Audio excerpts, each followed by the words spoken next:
Ok, así como ocurre una revolución eh, en términos industriales, también en esta época ocurren revoluciones políticas, ¿no? Y entonces vamos a referirnos en este podcast acerca de las tres revoluciones políticas que envuelven al siglo XVIII y XIX, ¿no? ¿Ok? Que son la gloriosa, la americana y la francesa. ¿Ok? Entonces, fíjense, en primer lugar, bueno, vamos a hacer remembranza de Thomas Hobbes. Thomas Hobbes es un filósofo inglés que nació en 1588 y muere en 1679, o sea que vivió en el siglo XVII, ¿ok? Y él le toca vivir la época de la Revolución Gloriosa, ¿ok? Y él escribe en esa época un libro que se llama Leviatán, ¿ok? Que es uno de los textos fundamentales de filosofía política, ¿ok? Y bueno, en Leviatán él plantea el estado de naturaleza. Estos son los que vamos a ver hoy, son casi todos son, o sea, todos son contractualistas, ¿no? Que es la época en la que empiezan a pensar que es necesario el hacer constituciones, ¿no? Entonces Hobbes, ¿ok? Cree que inicialmente la sociedad está en un estado de violencia donde el hombre es el lobo del hombre, ¿no? ¿Ok? Y ese estado de naturaleza solamente es detenido cuando los hombres, por acuerdo mutuo, ¿ok? Deciden renunciar a su libertad personal, ¿ok? Y al autogobierno, ¿ok? O sea, a la anarquía, ¿ok? Para cederle el poder a algún tipo de Estado, ¿no? Y entonces él en su libro habla de la monarquía absoluta, de la aristocracia y de la democracia, y habla de que el mejor sistema es la monarquía absoluta, ¿no? Por lo cual Hobbes es partidario del establecimiento de monarquías absolutas que son más o menos las que se han vivido hasta el siglo XVIII, ¿no? ¿Ok? Ojo, salvo el caso inglés, que lo vamos a ver dentro de un rato, ¿no? ¿Ok? Y él cree que ese estado de naturaleza que es original, ¿ok? Puede repetirse en el caso en el cual el gobierno muestre debilidad, ¿no? Entonces, para Hobbes, el gobierno tiene que ser, además de absoluto, un gobierno fuerte, ¿ok? Que demuestre constantemente control sobre la sociedad, ¿no? ¿Ok? Y bueno, ahora sí nos metemos en el tema de la Revolución Gloriosa normalmente siempre se refiere que eso ocurrió en 1688, pero el proceso es mucho más largo, ¿no? Yo le voy a dar origen en 1215, ¿ok? ¿Por qué le voy a dar origen en 1215? Porque en 1215 los nobles ingleses obligan al rey Juan, ¿ok? Juan sin tierra, John de Lackland, ¿ok? A firmar un documento que se llama la Carta Magna, ¿ok? Nosotros llamamos Carta Magna la Constitución, ¿no? Los británicos dicen que esa no es una constitución, ¿ok? Aunque en términos prácticos pareciera que sí, ¿no? ¿Ok? Porque la Carta Magna lo que hace es regular la estructura del Estado, ¿no? Y, este, eh, y, y hacer que el rey no tenga tanto poder como lo tenía originalmente, antes de 1215, ¿ok? Y que el parlamento pase a ser el que controle el gobierno británico, ¿ok? Y el parlamento tendría que nombrar un primer ministro con la intención de que ese primer ministro mande junto con el rey, ¿ok? Eso ocurre en 1215, ¿no? O sea, en plena Baja Edad Media, ¿ok? Ya para el siglo XVI están mandando los Tudor en, en Inglaterra. Los últimos Tudor son estos tres, Enrique VIII, o sea, Enrique VIII, María, que se llama también Bloody Mary, okay, María I, y Elizabeth I, la hija bueno, ambas son hijas de Enrique, okay. Elizabeth es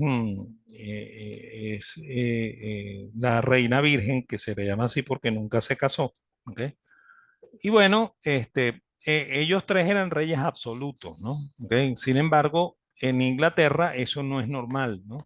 Y el intento de montar un absolutismo en Inglaterra estaba muy casado de la mano de que el primer ministro apoyara al rey para poder conseguir eso, ¿no? De hecho, los primeros ministros, tanto de Enrique como de Elizabeth, Mary manda muy poco, ¿ok?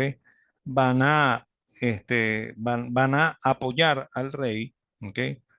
Y van a conseguir que el Parlamento, en cierta medida, satisfaga las ideas del rey, por lo cual el rey se podría decir que funciona de una manera absoluta, ¿ok? Bueno, a la muerte de Elizabeth no hay heredero, ¿ok? Y entonces el Parlamento decide, ¿ok? Que el heredero natural sea James I, ¿ok? Que es rey de Escocia, ¿ok? Que es el hijo de María Stuart, ¿ok? Que es una prima de Elizabeth, ¿ok? Por lo cual los Stuart son primos de los Tudor, ¿ok? Y bueno, por esa razón, inicialmente el Parlamento piensa que el mejor personaje para cubrir ese puesto sea James I, ¿no? Y como James I era un hombre también muy absolutista, pero no al estilo de Enrique VIII y de Elizabeth I, porque no era un hombre que fuese capaz de tener un primer ministro que lo ayudase, ¿ok? Entonces él decide suspender al Parlamento, ¿ok? Y solamente convocar parlamentos para que, para que el Parlamento le fije impuestos, ¿no? Porque de acuerdo a la Carta Magna, el rey no podía fijar impuestos unilateralmente, sino que tenía que pedirle a la Cámara que lo fijara, ¿no? ¿Ok? Entonces él va a convocar varios parlamentos cortos, ¿ok? Este, y en el momento en que se instalaban, él procuraba que en el acta de instalación se dijese que el Parlamento, una vez que aprobara los impuestos, estaba desconvocado, ¿ok? Y desarticulado, ¿no? ¿Ok? Bueno, la última vez que él convoca, ¿ok? En 1640, él no está bien de salud y él no va al acto de instalación, ¿ok? Por lo cual el Parlamento se instala y se declara indisoluble, ¿ok? Entonces, eh, eh, James no logra recuperar su estado de salud y muere, ¿ok? Y hereda el poder Charles, ¿ok? Charles I, el hijo de James, ¿ok? Y bueno, a él le va a tocar lidiar con ese parlamento que se convocó y se declaró indisoluble, ¿no? Entonces él, en primer lugar, intenta resolver esto por la fuerza, ¿ok? Y el parlamento no, no soporta el comportamiento de Charles y entonces hacen una recluta, ¿ok? Y comienza una guerra civil entre el parlamento y el rey, ¿ok?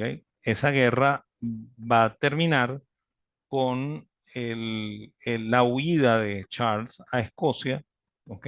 Él era rey de Escocia y también rey de Inglaterra, igual que James, ¿ok? Entonces él huye a Escocia y bueno, entre 1647 y 1645 y 47, el Parlamento británico, el Parlamento inglés negocia con el Parlamento escocés para que le entreguen al rey, ¿ok? Y lo que ocurre es que el Parlamento inglés le dice al Parlamento escocés que como ellos le deben dinero a Inglaterra porque el rey Enrique les había prestado 1 millón de libras, si ellos entregaban al rey, la deuda esa quedaba saldada y entonces los escoceses gustosos entregaron a su rey, ¿ok? Y bueno, en el año de 1649 se detuvo al rey Carlos, ¿ok? Se le hizo un juicio, ¿ok? Y se le ejecutó, se le cortó la cabeza, ¿ok? Y bueno, la guerra siguió hasta 1651, en el cual se derrotó definitivamente las tropas monárquicas, ¿ok? Y eso permitió el establecimiento en Inglaterra de una cosa que se llamó el Commonwealth, ¿ok? Que funcionó entre 1653 y 1658, que es como un break de 5 años en los cuales Inglaterra dejó de ser una monarquía y pasó a ser una república. ¿Ok? A los británicos no les gusta que uno diga mucho eso, ¿ok? Pero es lo que efectivamente fue el Commonwealth. O sea, el que mandaba ahí era Oliver Cromwell, ¿ok? Que se le empezó a llamar el Gran Lord Preservador, ¿ok? Y a la muerte de Cromwell, Cromwell pide que nombren a su hijo, ¿ok? Heredero al cargo del Gran Lord Preservador y que se mantenga la estructura del Commonwealth, ¿ok?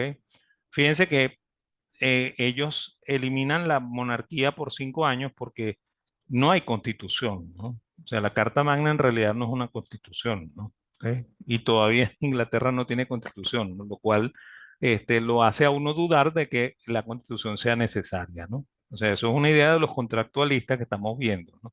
¿Ok? Entonces, bueno, a la muerte de Cromwell, el Parlamento le da el cargo inicialmente al hijo de Cromwell, pero después se arrepiente, ¿no? Y entonces convocan a Carlos II, que es el hijo de Carlos I, ¿ok? Para que sea rey de Inglaterra en 1668, 1660. ¿Ok? Y bueno, ahí van a venir los dos hermanos o sea, los dos hijos de Carlos I, que son Carlos II y James II, que es menor, ¿ok? Y bueno, como Carlos está viejo, muere, ¿ok? Y entonces el sucesor es James II, ¿ok? Y James le asoma al Parlamento que eso de ser anglicano es una cosa medio extraña, porque eso no es protestantismo y que se parece mucho más al catolicismo. Entonces, él le dice a los parlamentarios que porque ellos no abandonan esa idea tonta y regresan a ser católicos y vuelven a regirse por el Papa. Y entonces el Parlamento se molesta muchísimo y destituye al rey, ¿ok? Y entonces lanzan una convocatoria, ¿ok? A todos los reyes de Europa para ver quién quisiera ser rey de Inglaterra, con la condición de que entienda que en Inglaterra quien manda es el Parlamento. ¿Ok? Entonces no es sino el rey de Escocia, perdón, el rey de Holanda, el estatuder de Holanda, que se llama Guillermo de Orange-Nassau, ¿ok? Quien está casado con la hija de James I, la hermana de James II, ¿ok? Eh, Acepta ser rey de Inglaterra, ¿no? Y fundamentalmente acepta porque él está expulsado del reinado en Holanda, ¿ok? Holanda en este periodo eliminó su monarquía, ¿ok? Y entonces él acepta ser rey de Inglaterra y se somete a que el que manda es el Parlamento, ¿no? Entonces, esa es la bendita revolución gloriosa, ¿ok? Que también se le llama revolución inglesa y también se le llama revolución incruenta, porque supuestamente en esa revolución no murió nadie, ¿no? Y pues, yo la extendí hacia atrás para que vieran que efectivamente hubo una guerra civil, ¿ok? Que hubo bastante muerte, ¿ok? Además mataron al rey, ¿ok? O sea, ejecutaron al rey, ¿ok? Por lo cual no fue una revolución incruenta como en algunos libros se dice, ¿ok? Y bueno, y tampoco es una cosa que ocurre solamente en 1688, porque 1688 es el año en el cual el rey Guillermo asume el reinado en Inglaterra, pero antes de eso habían pasado un montón de cosas para que eso ocurriera, ¿no? Ok, ok, el segundo personaje que vamos a ver dentro de los contractualistas es John Locke, ¿ok? John Locke normalmente se le identifica con uno de los primeros liberales, ¿no? Pero eso es verdad a medias, ¿no? ¿Ok? De verdad John Locke es un mercantilista, ¿ok? Liberal, ¿ok? O sea, estamos en la época todavía del mercantilismo. El mercantilismo está empezando a entender que es mejor la libertad que el gobierno absoluto, ¿ok? Y de hecho, él va a tener varios trabajos, él es un filósofo, va a tener varios trabajos, uno que se va a llamar Ensayo a la Tolerancia, otro que se va a llamar Carta de la Tolerancia, va a tener dos tratados del gobierno civil, y el tratado del gobierno civil que más se utiliza es el segundo, ¿ok? Y bueno, él ahí habla también de un estado de naturaleza, ¿no? Pero el estado de naturaleza de Locke no es un estado absolutamente violento como el de Hobbes, tiene sus visos de violencia, ¿ok? Fundamentalmente porque él cree que la propiedad privada tiene un origen, bueno, la propiedad de las tierras tiene origen en lo que él llama usucapión, ¿ok? Que es cuando yo tomo una tierra porque está vacía, ¿ok? O sea, yo invado esa tierra porque está vacía, no porque tiene propietario, sino porque está vacía. Y bueno, y cuando yo la comienzo a explotar, eso me da derecho de propiedad sobre la tierra, ¿ok?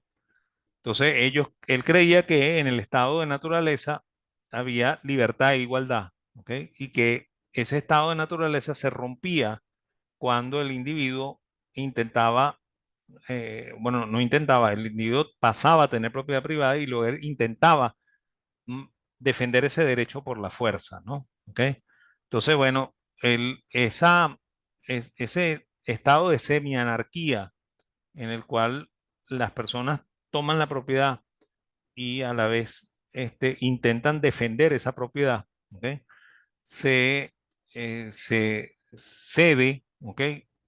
Su paso a la existencia de un Estado, ¿ok?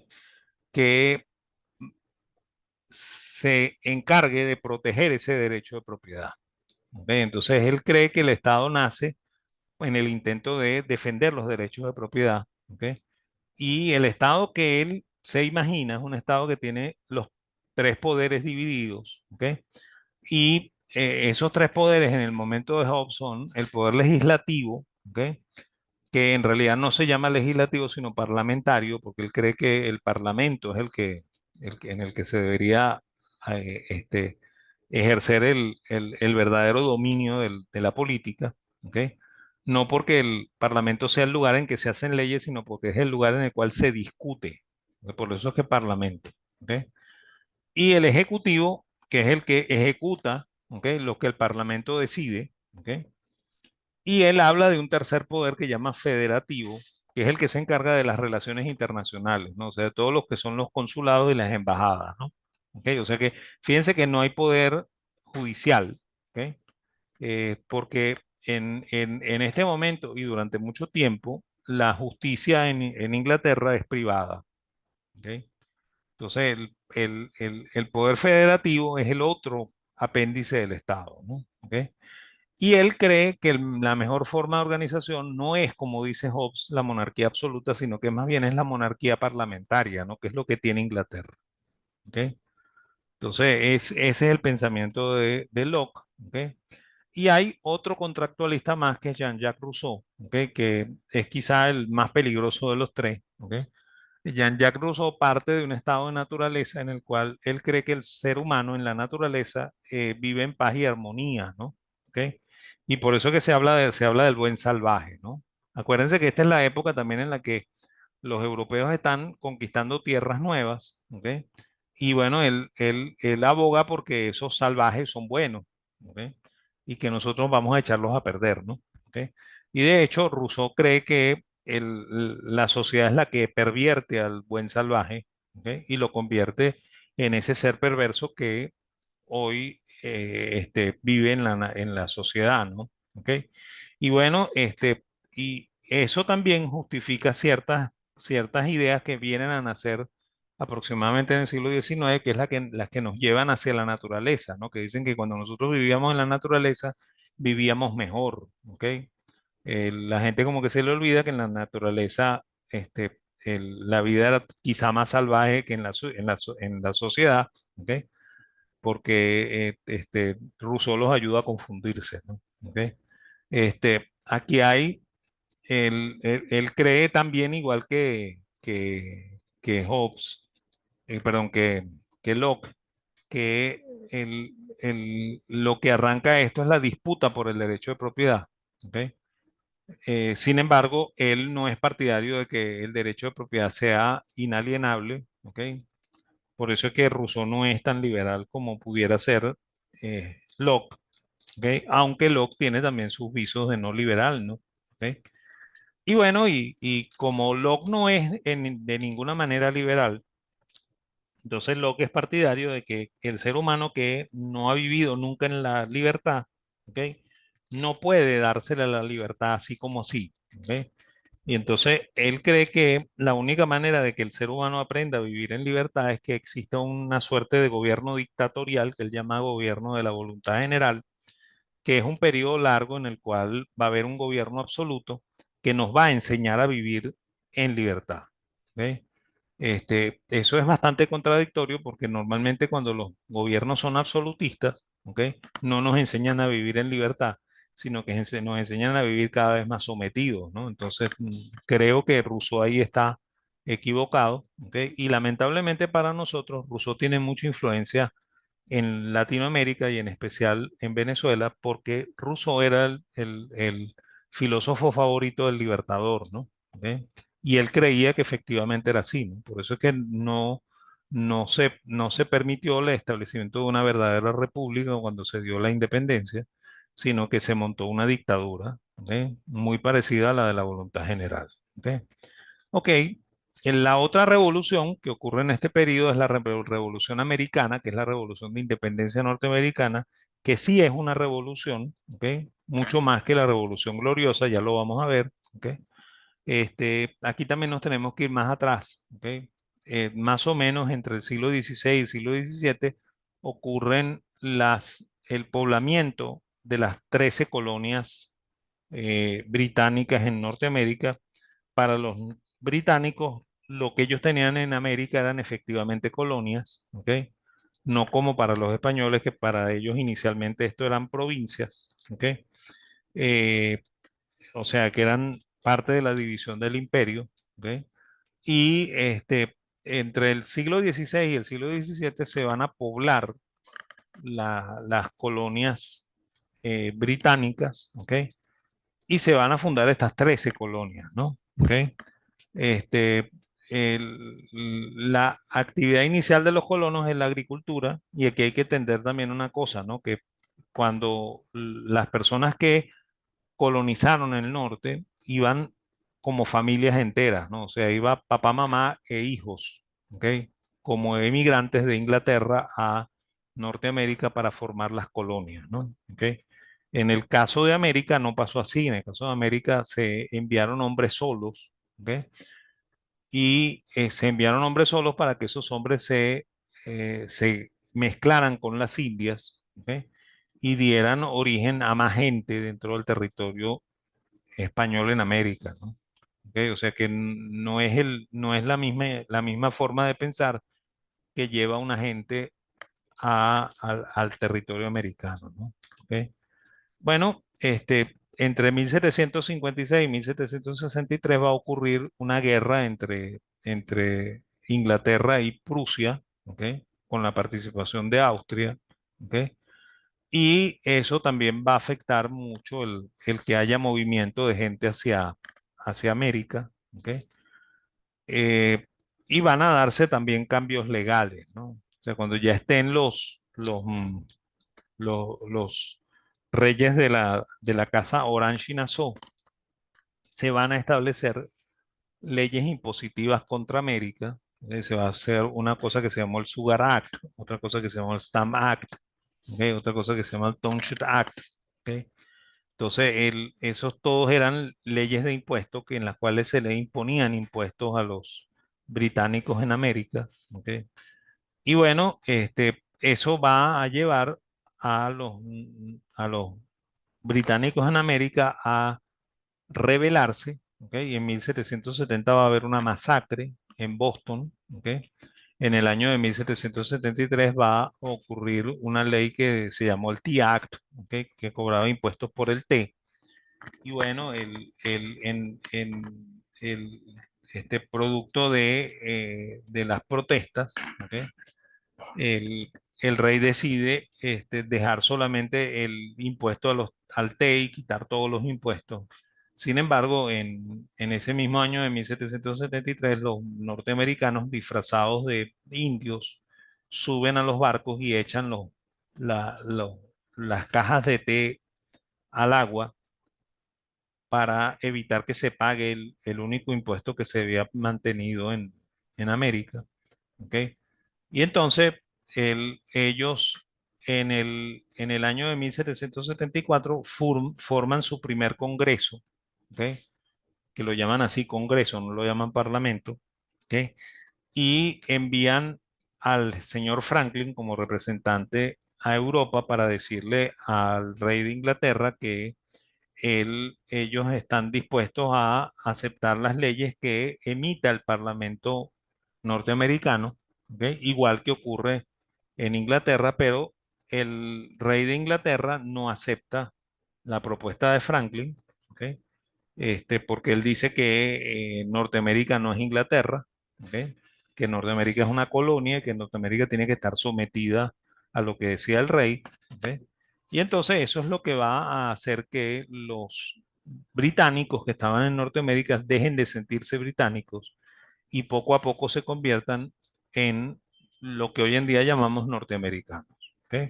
Fíjense, este mapa les muestra a ustedes cómo era el territorio de Norteamérica.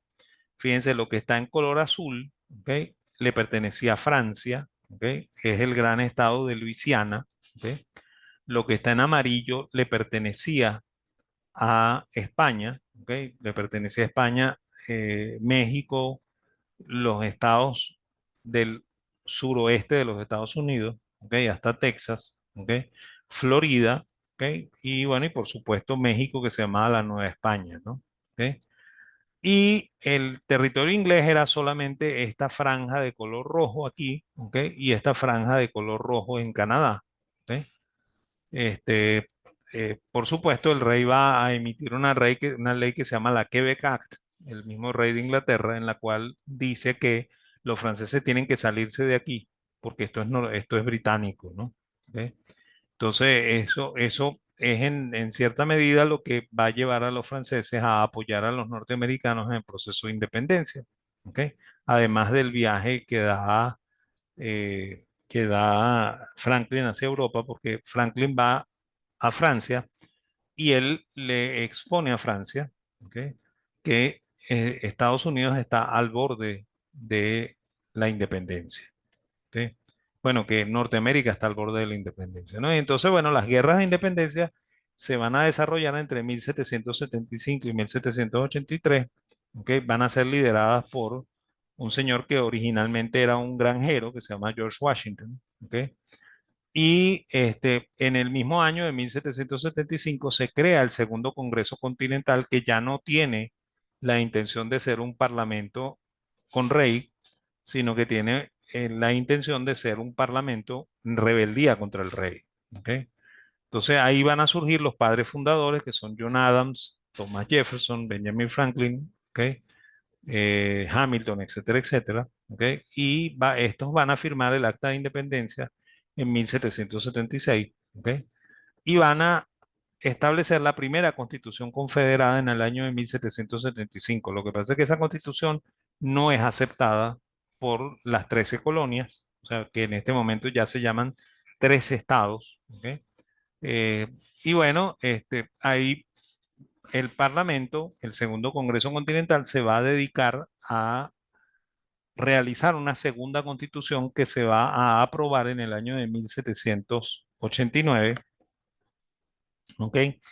Y en esa constitución se establece que el gobierno es republicano, ¿ok?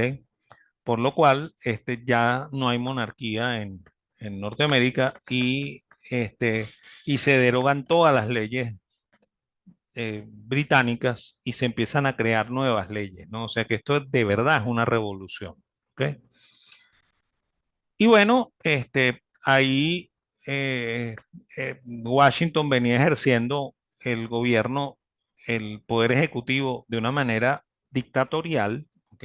Obviamente bajo la sujeción de lo que dijera el Segundo Congreso Continental, hasta que en el año de 1789 se le elige como primer presidente. Él va a cubrir sus 2 periodos como presidente, porque le permiten la reelección, ¿ok?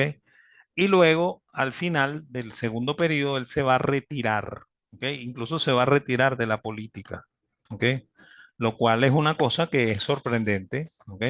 Este, o sea, Estados Unidos hizo una revolución hasta en eso, pues, ¿ok? O sea, el presidente no se quiso quedar en el poder, ¿ok? Ni se quiso perpetuar, ¿ok? Como presidente, ¿ok? Y bueno, y la otra revolución es la Revolución Francesa, ¿ok? Y para hablar de la Revolución Francesa también nos tenemos que ir hacia atrás, ¿no? ¿Ok? En el siglo XVIII el gobierno era absolutista y funcionaba con lo que se llamaba despotismo ilustrado, ¿no? O sea, el rey se rodeaba de unos intelectuales que le permitían ejercer el gobierno de una manera absoluta, ¿no? Y hay que entender también que desde que los Borbones son reyes de Francia, y eso es desde el ascenso de Enrique IV, el Parlamento no se convoca, ¿ok? Por lo cual la monarquía en Francia no es como la monarquía en Inglaterra, es una monarquía absoluta donde el rey ejerce todos los poderes, el ejecutivo, el legislativo y el judicial, ¿no? ¿Ok? Y bueno, en el siglo XVIII se va a desarrollar un proceso que se llama la Ilustración, y ahí hay 3 personajes fundamentales: Voltaire, ¿ok? Que es un filósofo, igual que Montesquieu, ¿ok? Montesquieu es el que crea la idea de que existen 3 poderes: el ejecutivo, el judicial y el legislativo, ¿ok? Fíjense que se deriva un poco de lo que piensa Locke, pero no en el sentido de que debe haber un poder que ejerza las relaciones internacionales, sino el poder judicial, ¿ok? Porque en Francia sí ocurre que el rey es el que toma las decisiones judiciales también, ¿no? ¿Ok? Entonces, esos ilustrados van a provocar que los intelectuales, y fundamentalmente Diderot y D'Alembert, se dediquen a publicar una cosa que se llamó la enciclopedia, ¿no? Que era la que trataba de acumular todo el conocimiento, ¿no? Y aquí hay que entender que Francia, en este momento, casi que es el país más avanzado de Europa, ¿ok? Incluso está más avanzado que Inglaterra, ¿ok? Sin embargo, ese mismo gobierno absolutista no le va a permitir que ese avance tecnológico e intelectual, ¿ok? Se materialice además en un liderazgo político, ¿no? ¿Ok? Entonces, bueno, también es la época en la que las ciencias se comienzan a separar, se comienza a separar la física, la química y la biología, ¿ok? Es la época en la que el Estado francés quiebra, porque el Estado francés es paquidérmico, o sea, es inmensamente grande, ¿ok? Y inmensamente ineficiente, ¿ok? Y bueno, y como alternativa a eso, ¿ok? Surge un movimiento que se llama la fisiocracia, que pretende mantener el status quo, ¿no? O sea, mantener esta suerte de absolutismo, ¿ok?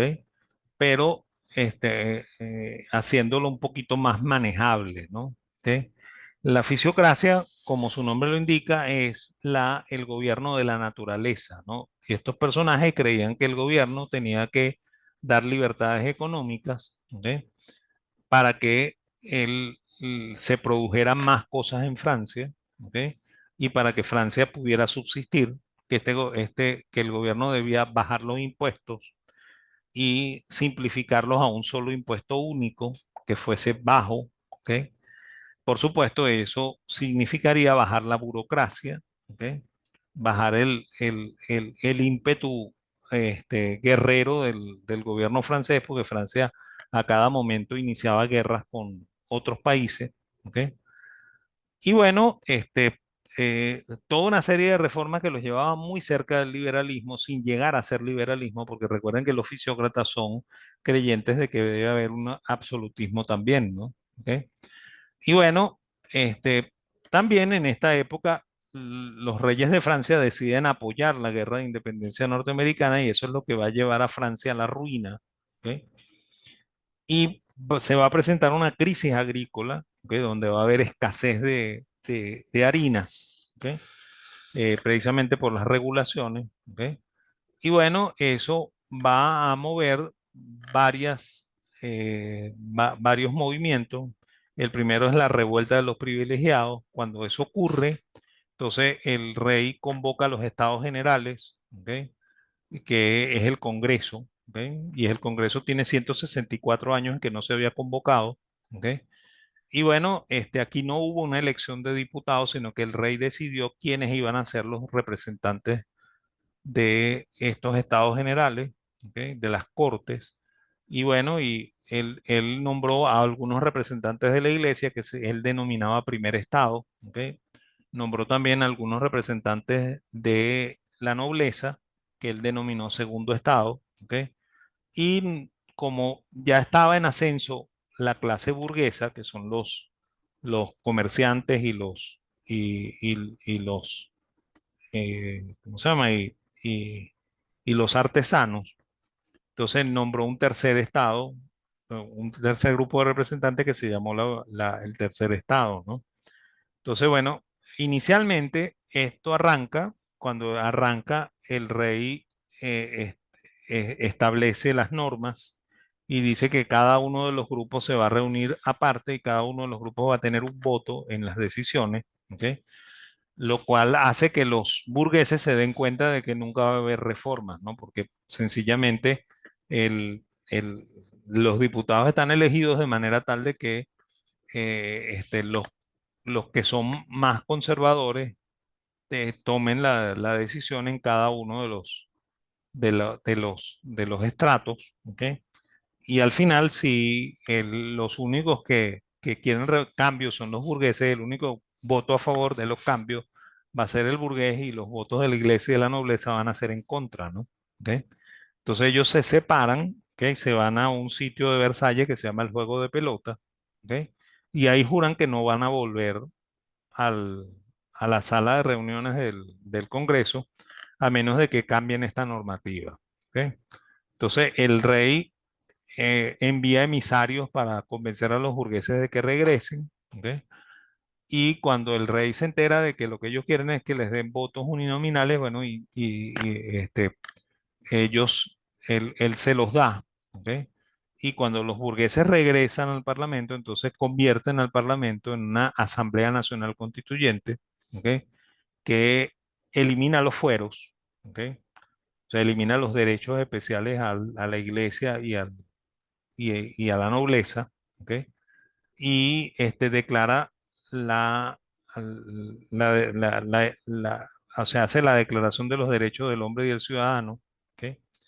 En la cual declara que todos somos ciudadanos, que todos somos libres, ¿ok? Porque la palabra ciudadano lo que significaba era eso, que tú eras habitante de la ciudad y por tanto eras libre, ¿ok? No había esclavitud, ¿ok? Y esa Asamblea Nacional va a empezar a discutir una constitución que se va a aprobar en 1791 y esa constitución establece que el sistema cambia de monarquía absoluta a monarquía constitucional y parlamentaria, una cosa muy parecida a la que tenían los ingleses, ¿ok? Y bueno, cuando el rey se entera de eso, ¿ok? Bueno, además de que la asamblea decide cambiar de nuevo y ahorita se va a llamar Asamblea Nacional Legislativa, ¿ok? Entonces ellos huyen, o sea, el rey huye con su familia y en la huida se detiene en Bahrein, ¿ok? Y en Bahrein, que es una ciudad fronteriza entre Francia y Bélgica, porque él se dirige hacia Bélgica, ¿ok? Entonces, bueno, él es apresado y traído de nuevo a Versalles, ¿ok? Por lo cual, la gente de Austria y Prusia le declara la guerra a Francia. Bueno, Francia le declara la guerra a Austria y Prusia, ¿ve? Porque consideran que lo que está pasando es culpa de los austríacos y de los prusianos. Recordémonos que la reina era princesa de Austria. Entonces, bueno, ahí se van a hacer varias cosas. Se va a juzgar al rey, ¿ok? Y en el año de 1793 se le va a condenar a muerte, ¿ok? Y se le va a ejecutar cortándole la cabeza, ¿ok? Y aquí tenemos que hacer una aclaratoria, ¿ok? Cuando a a Carlos I le cortan la cabeza en Inglaterra, se la cortan con una espada, ¿no? Porque él es un rey.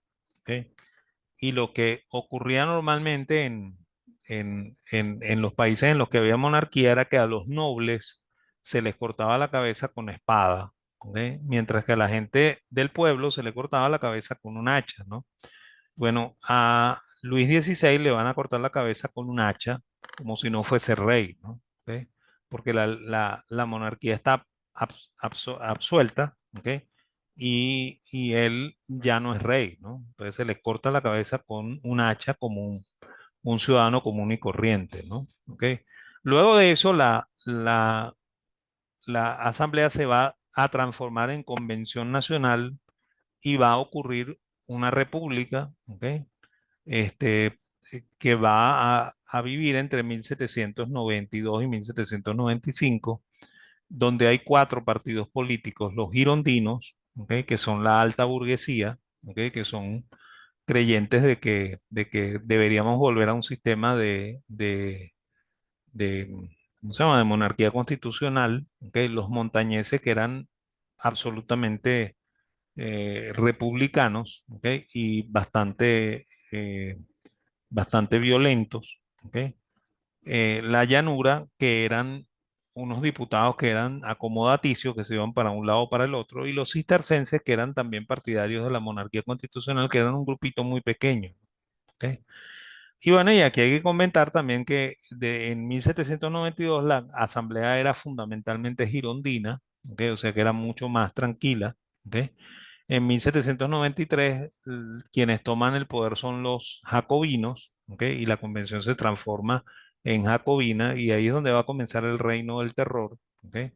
Porque estos jacobinos van a aprobar la constitución de 1793 y van a hacer varias reformas, ¿no? Van a eliminar el calendario y crear un nuevo calendario, van a eliminar la semana y crear una nueva semana, ¿ok? Es la época en la que Danton y Robespierre también sean los líderes y a la vez ambos terminan también guillotinados, ¿ok?